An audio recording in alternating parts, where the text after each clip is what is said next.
So suppose the thing you're trying to find the inverse Laplace transform of has a branch point which is not at the origin, it's at some other real value b.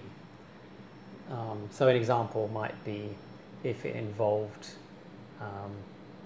say, the square root of s minus b.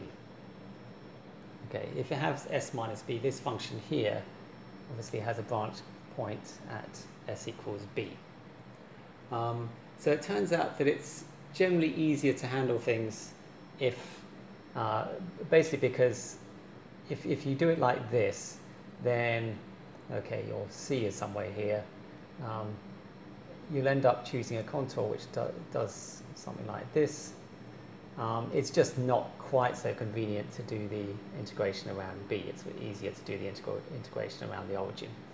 So for that reason, it's generally easier if you instead find the inverse Laplace transform of f bar as a function of s plus b, because this is very simply related to this via what's called the frequency shifting property. So basically, if you've got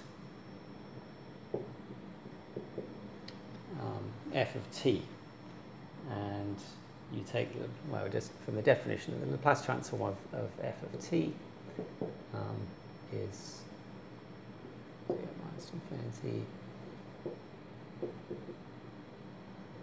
to the dt. If I multiply both sides by e to the minus bt,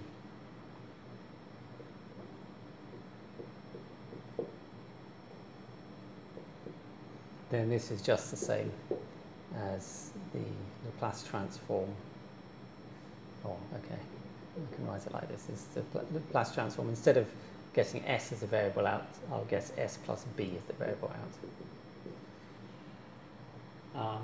So basically that means that taking the inverse Laplace transform on both sides, I can write down that f of t is equal to e to the bt times inverse Laplace transform of f bar s plus b, or I can put this e to the bt inside that if I wish. So if you can't remember if you can't remember this formula, then don't worry, because it's so easy to derive from the Laplace transform itself.